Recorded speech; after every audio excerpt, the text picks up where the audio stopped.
If you want to start reading, this is the video for you.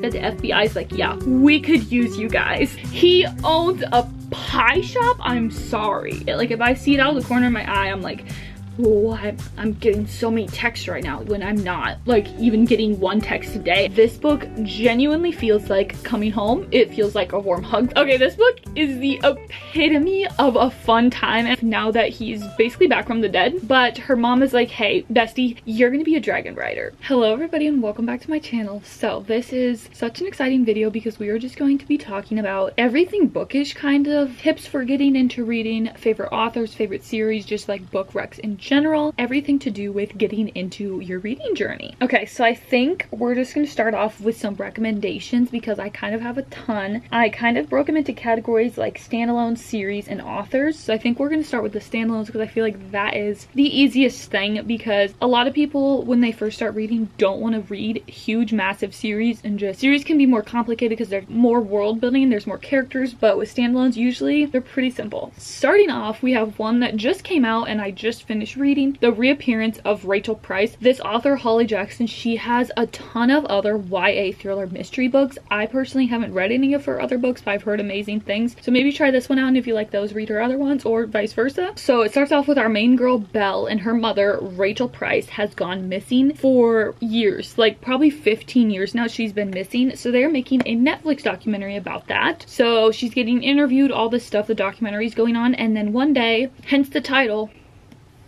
Rachel Price is back. She is no longer processing the disappearance of her mother, but the reappearance of her mother. With all that going on, there's a Netflix documentary being filmed, so just that whole dynamic is really interesting, and there's lots of good plot twists in here. There's just really good, like, family drama scenes that are so entertaining to read, and it is just such a fun book. It is so fast-paced. This one will keep you up, and that is why I feel like it's a good one to start with, because you can binge this. Like, once you start it and get into it, you cannot stop reading. I feel like this is perfect for getting into reading because it's one that's like just so addicting and fast-paced and will make you chase the feeling that this book gave you. Recommend this one. I gave this 4.5 stars out of 5. So this is a really good book, you guys, and it definitely made me, like, I'm already obviously in my reading era, hence my channel, but this made me seek out more books that gave me this feeling. Like, this made me want to read Holly Jackson's other books, and hopefully it will do the same to you with other books in general. This is another book I read somewhat recently, probably around Christmas time. We have Love Light Farms by B.K. Borson. This is kind of a more holiday-y book. It is centered around like Christmas season, but it doesn't have a lot of holiday aspects to it. So it's following our main girl, Stella, and she has this like super cutesy like Christmas tree farm, and it's set in this like small town, so the vibes are immaculate with this one. Like, this will get you hooked on like small town vibes. And she enters this contest to win a big chunk of money so she can basically save her farm because it is struggling a bit. She enters that contest and it's like a social media thing, so this like social media influencer manager girly has to come and try and like market the farm.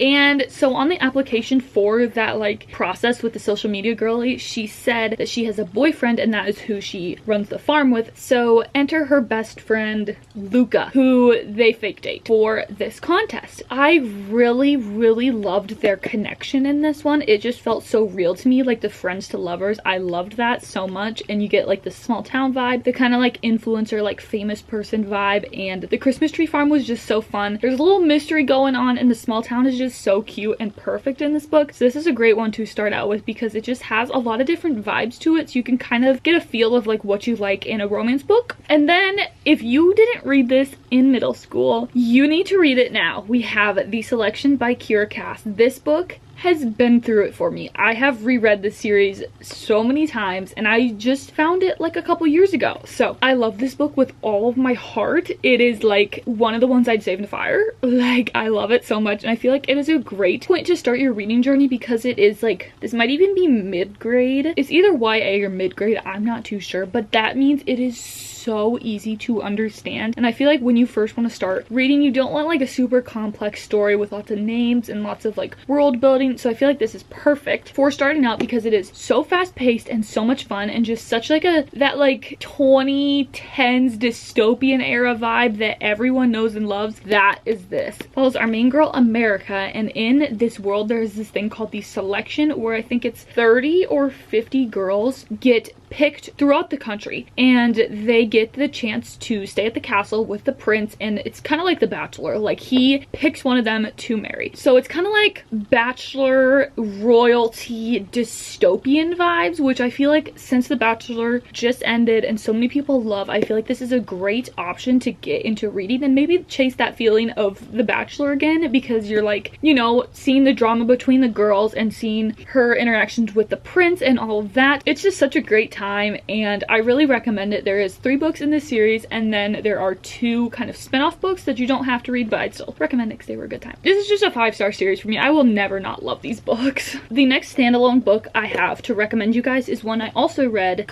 really recently. I just finished this last month, but this is for my more like literary fiction people who want to get into reading, or this like would be your vibe, you think. So this is kind of like a literary fiction book called The Storied Life of A.J. Fikry by Gabrielle Zevin, and you will know that Gabrielle Zevin is such an incredible author. Her writing is just incredible, her storytelling is incredible, all of that. So I feel like she's such a good place to start because her books are so well written and developed. You're gonna have to bear with me and give this one a chance because the premise of it doesn't sound super interesting, but I swear to you it is, and it's like a lot more and deeper than what I can tell you. So it follows our main guy, AJ Fikry. He has this like little bookstore in this like small town. It's like just super cute and like I want to go to it. And he has kind of his own book collection upstairs in his apartment that's above the bookstore. And he has this book that is worth a ton of money in his apartment, and it gets stolen. That's kind of how the story starts off, but just know it's a lot more than that. You follow AJ's story, his character development, all that, and a bunch of other characters who you will know to love, and a lot changes in his life, and it is literally so short. I feel like short books are a great starting point for getting into reading because 400, 500, 600 page books can be really intimidating, but this one is 260 pages. So super easy book. You can fly through this. It's so addicting, and with short books, you just feel so accomplished when you finish a book in general, but since it's a short book, it's like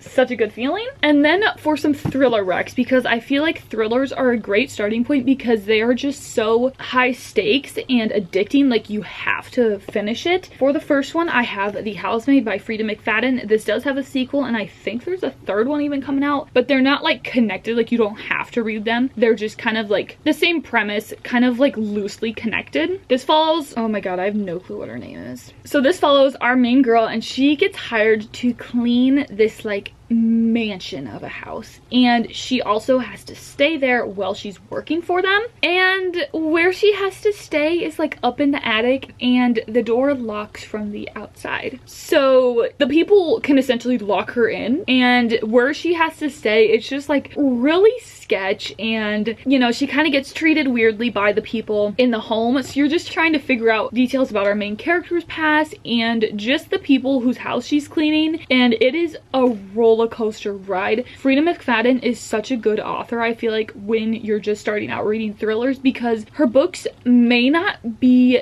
the best, but they are so fast-paced and entertaining and will make you binge them, and they're just kind of crazy sometimes, like a little outlandish at points, but they are such a good starting point because you will want to binge this right away, like in one sitting. So I feel like they're a good starting point because you don't ever guess the plot twist, and that makes you, again, chase the feeling. That is that one. And here we have a mastermind.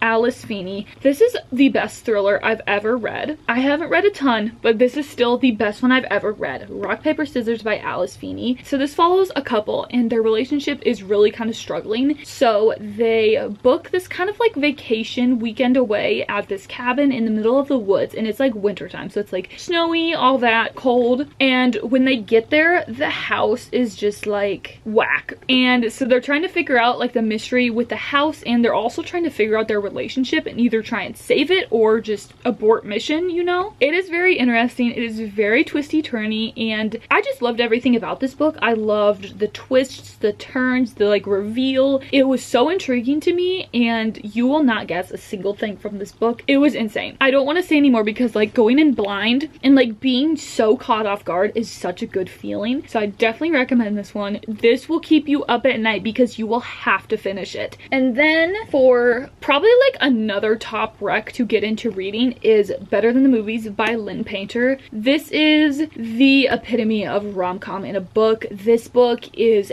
everything. This is probably like the cutest book ever. If you want just like cutesy, fun vibes, rom-com type book, definitely read this one. It is also YA, so it is more easy to understand and just super fun. This follows our main characters Liz and Wes. Those names you will hear a lot in the book community if you stick around. So they're neighbors, so they kind of have like a little like neighborly rivalry, like fighting for parking spots, just like cute little pranks like that. Basically, this book starts off with Liz, who is trying to like land this guy who just moved back to town, and she's like, Wes, I need your help. So they kind of spark up a deal trying to help Liz get back with this guy, and things happen. It is a fun time. There's so many cute little scenes in this book and settings, and it's just the epitome of like a high school rom-com. Like, this will make you nostalgic for high school. Even if you didn't have a great high school experience, it was still incredible, and just made me like nostalgic and like wish that I had that experience in high school. This book, even if you aren't quite into your reading journey yet, I feel like you've probably seen this book, Fourth Wing by Rebecca Yarros. This book is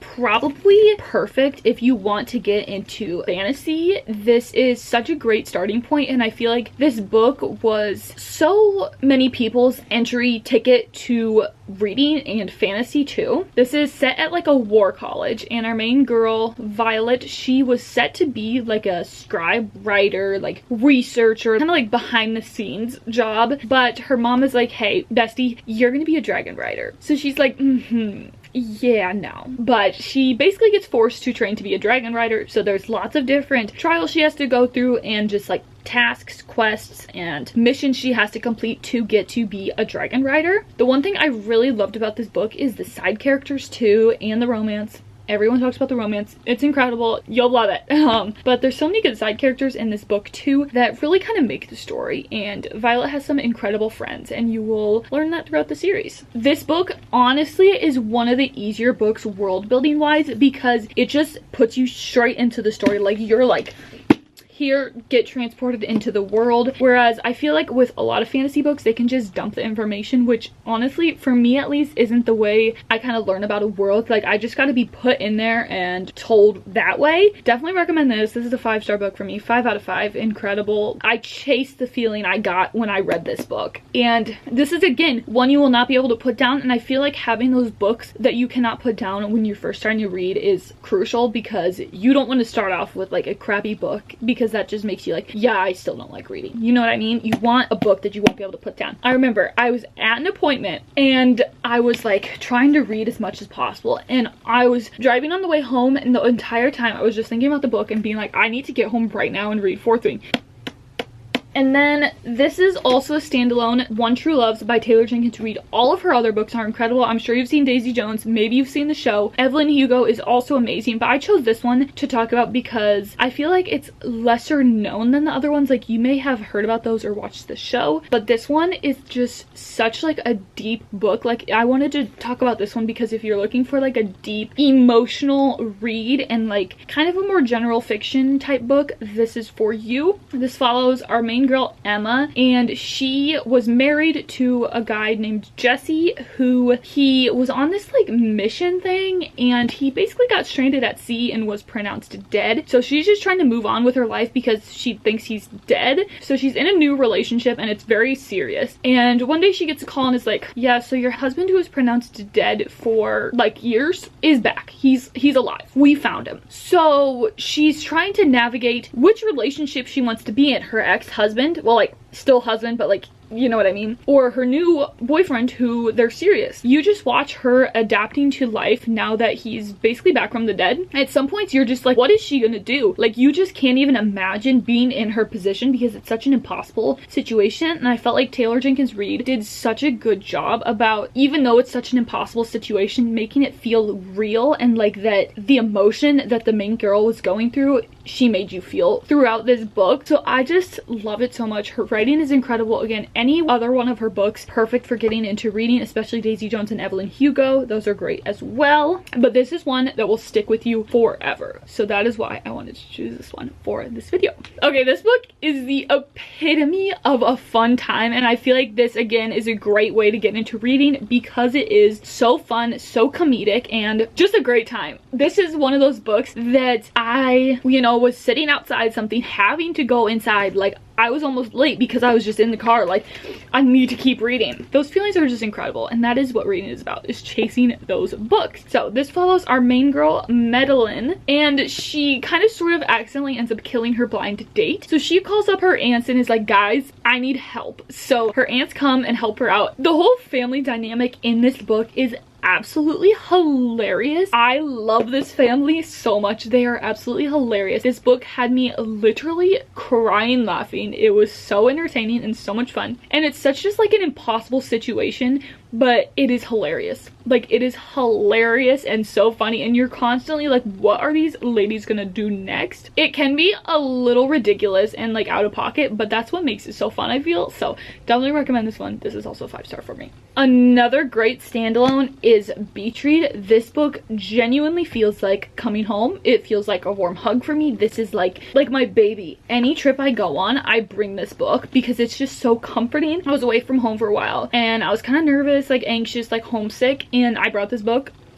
Felt like coming home. It really did. So this is such an incredible book. I feel like I don't think about it enough, but it is like, I'm getting teary-eyed. Oh my gosh. January and Gus, ladies and gentlemen. January and Gus are both authors, and they end up being neighbors in this like small town where they're both just trying to write their books, do their thing, and they strike up a deal being like, I bet you can't write a romance book. I bet you can't write a science fiction history book.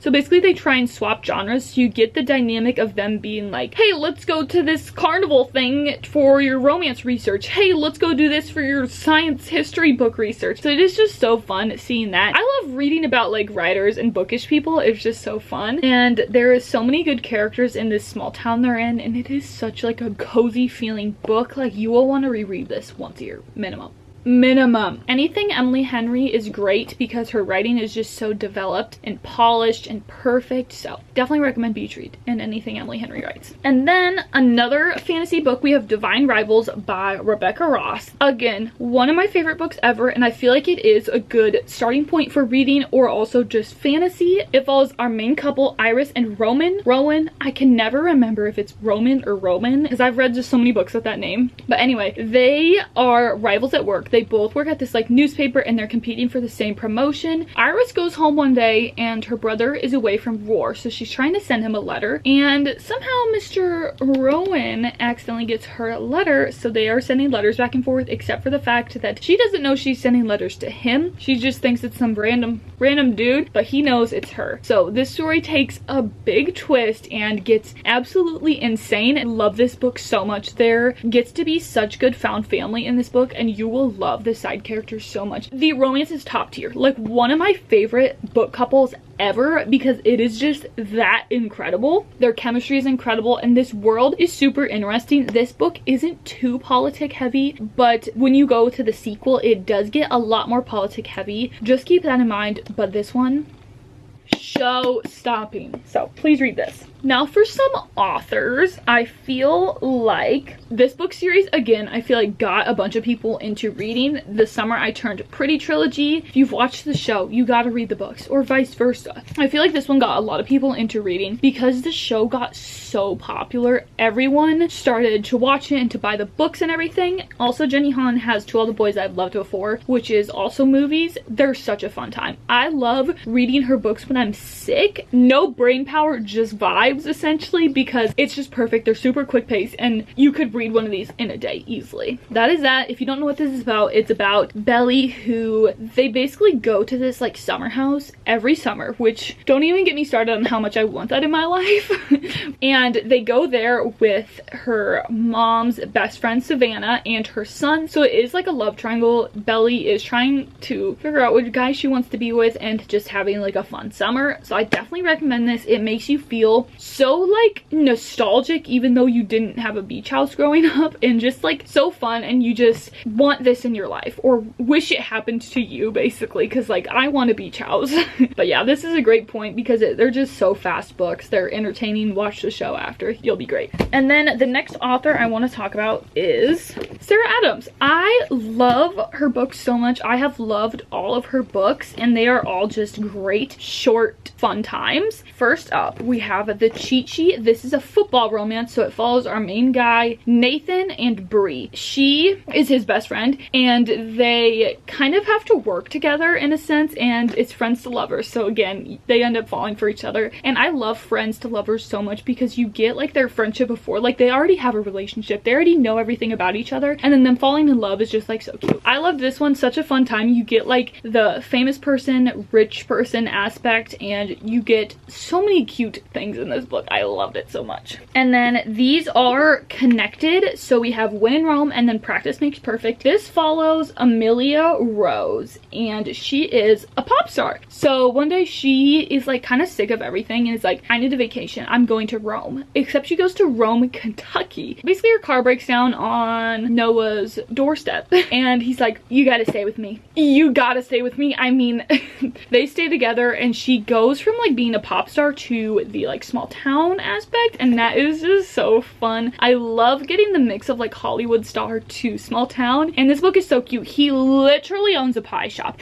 He owns a pie shop, I'm sorry. And the small town in these books is actually insane. The other people in the town are hilarious and I love them so much. And then we have Practice Makes Perfect. So if you remember me telling you about the pop star in this book, this guy is her bodyguard and this girl is this guy's sister, so they are definitely related. Definitely read this first, but this one is also so fun because I just love reading about like, you know, like tatted up bodyguards. I mean, sue me. And the main girl, she has a flower shop, so you get to read a lot about like cute little small businesses in this series, and I love that so much. I love their dynamic. Again, these small town people, incredible. And then this is her new release. I'm currently in the middle of it and it's going great. This is again about a football player and his ex-college girlfriend. She gets assigned to be his new manager, and yeah, they have a history. This is super interesting. I'm not gonna like push it onto you yet because I'm not done with it, but I just know it's gonna be a great time because I've loved all of her other books. This author has a ton of different series. So the first one, and probably the most popular, is the Inheritance Games series. This is a trilogy. It starts with the Inheritance Games, and this follows our main girl, Avery. And basically one day she's at school and she gets pulled into the principal's office. There's like random people there and she's like, you gotta come with us. And she's like, why? Turns out she is the heir to millions and millions of dollars from this guy she doesn't even know.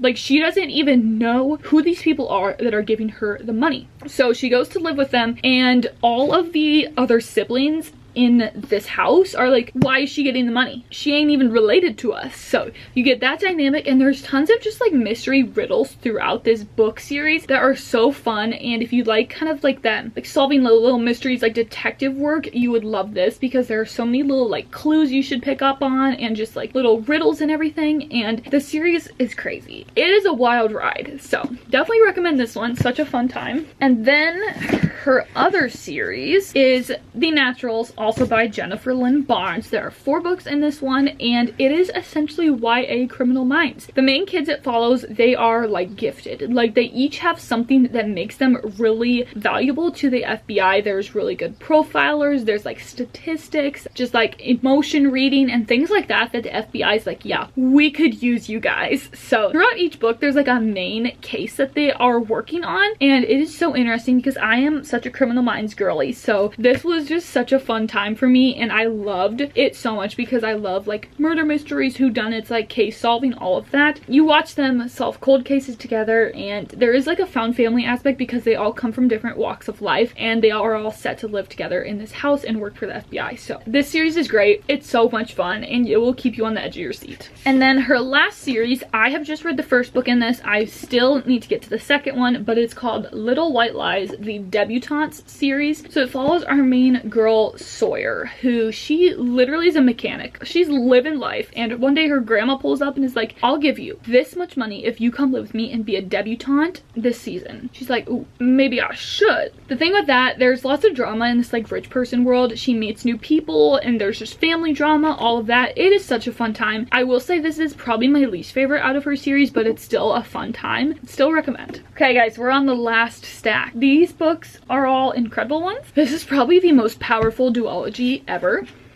The Six of Crows duology. Again, watch it on Netflix after. This follows a group of people from all different types of life, and they all just kind of have different things they offer for the group, and they get tasked with going on this kind of dangerous mission to get some money. You know, they want to do it because they want the money. And this world is super interesting. There is a series that goes before this, Shadow and Bone, but honestly, I don't think that's a good starting point for reading. I just recommend probably starting this first and then maybe going back to that. You don't have to read Shadow and Bone, and a lot of people say skip it. I enjoyed it, but for the sake of wanting to get into reading, I just recommend this. Second one, same thing, another like heist mission they go on, and the characters in this world are top tier. Like some of my favorite characters of all time, and the mission they go on is just so interesting and entertaining, and it is crazy. And there's such good found family in this where the characters aren't technically related, but they just feel like family to each other. Definitely read that. If you know me, you know that these are like my children. The ACOTAR series, of course, I'll take any excuse to talk about this series. Our first book, A Court of Thorns and Roses. This book is a loose Beauty and the Beast retelling, at least this first book is. So it follows our main girl, Feyre, and one day she's out hunting in the woods, as she does every single day because she's the provider for her family. So she accidentally shoots a wolf that is actually a fairy. Anyway, she goes home. Later on, knock, knock, knock.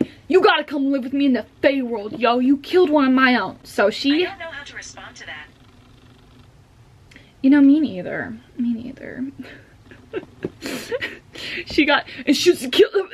I'm getting unhinged, can you tell? Anyway, she has to go live with him in this Fey land world, and humans and the Fey, they don't mix. So this whole dynamic is super interesting. You get kind of like the living in the Fey world vibe. I don't even want to tell you more because like just going into this book blind is the best thing I ever did. Just read this series. Like your life will be changed. That's all I gotta say. And the series only gets better from the first book. The next series I want to recommend is the Shatter Me series by Tahara Mafi. This is a massive series, but all of the books are really short and they're YA, so they're really easy to understand and you'll fall in love with the characters. It won't even be bad reading all these books. You'll want to. So this was our main girl, Juliet, and she has a lethal touch, meaning that everyone she touches dies after they touch her. So she's kind of like caged up in this asylum. You're just kind of following her and her life and her trying to figure out like what's going on and understand her power more. And this series definitely gets crazy. It is again the epitome of like 2010s dystopian Maze Runner, Divergent, Hunger Games era vibe. Definitely recommend that if you want to chase that feeling. Again, the series is massive, but it's super entertaining and just a good series. Okay guys, last series I'm gonna talk about is the Once Upon a Broken Heart trilogy by Stephanie Meyer. Again, there is a series that technically goes before this, but I wouldn't really recommend reading it because it is more confusing, and I feel like this is probably the best starting point for that. So, Once Upon a Broken Heart follows our main girl, Evangeline. So she is in love with this man, Luce. And one day her sister is like, yeah, I'm marrying Luce. And she's like, but he's mine. So she really just wants to stop their wedding. So she makes a deal with a fate who's kind of like a god in this world to stop the wedding. So she basically then has 3 other deals that she makes with him because he's like, I'm getting something out of those too if I'm stopping the wedding. And she just kind of realizes that maybe I shouldn't have done that. Maybe I should have listened to all the rumors that fates are bad. You're following her, learning about that, and throughout this series, it gets incredible, and there are just so many fun scenes throughout this series and so many different dynamics that go on during this series, and it's crazy, honestly. The romance in this is really good, and there's lots of other characters that are super fun as well, and just lots of vibes. If you like magical fairy tale lands, this is definitely the series for you because it is just so magical and whimsical and just such good vibes throughout it. Definitely recommend this series. I think that's all the books I want to chat about in this video, so let's quickly run through some tips on getting into reading and just like how to, I guess, stay in your reading era. I feel like one thing that is the biggest like factor as to why people don't read is they get distracted by their phone. I'm guilty of this too, but one thing that really helps, and it sounds so stupid but it is so true, is out of sight, out of mind. Put your phone far away from you, like somewhere you can't even see it. Like I have to cover up my phone, put it under something and somewhere I can't even see it. Like if I see it out of the corner of my eye, I'm like, oh, I'm getting so many texts right now when I'm not like even getting one text a day. I mean, so out of sight, out of mind seriously works wonders, because then it just allows you to get wrapped up in the story without the even like thought of your brain that your phone is there. Put D&D on and out of sight, out of mind. Like you will be so golden, I promise. Also, set like a 1 hour timer and force yourself to read then, also keeping your phone out of sight, out of mind, because it just gives you an excuse to read. A lot of people are, even I'm guilty of this, it's like, oh, I could be doing this instead. Oh, I should do this instead. No, give yourself that hour, whether it be in the morning, at night, whenever. Give yourself that hour and then you'll at least get some reading done. And just like prioritizing your reading, like a lot of times when I get super busy and don't prioritize my reading, I don't read for like 2 weeks straight. But making time for it, maybe wake up a half hour earlier, maybe take your half-hour TikTok time and turn it into reading time. Just things like that to make sure you're prioritizing it, and you will also read more books than you have been before. Another thing that I love is a Kindle. I literally have like a kid's like tablet thing. Like mine's not even a Kindle reading thing, it's literally a tablet. I got this for 10 bucks at a garage sale. Cheap options are out there. I really love reading on the Kindle because I feel like I read faster on it, honestly, which is probably just like a myth, and like I'm gaslighting myself into thinking that, but it feels like it, so my brain loves it. I just really like reading on the Kindle because you can take it anywhere you want, and again, I feel like that's a big factor about why people don't read sometimes, because it's like, I don't want to carry a big book around, but this,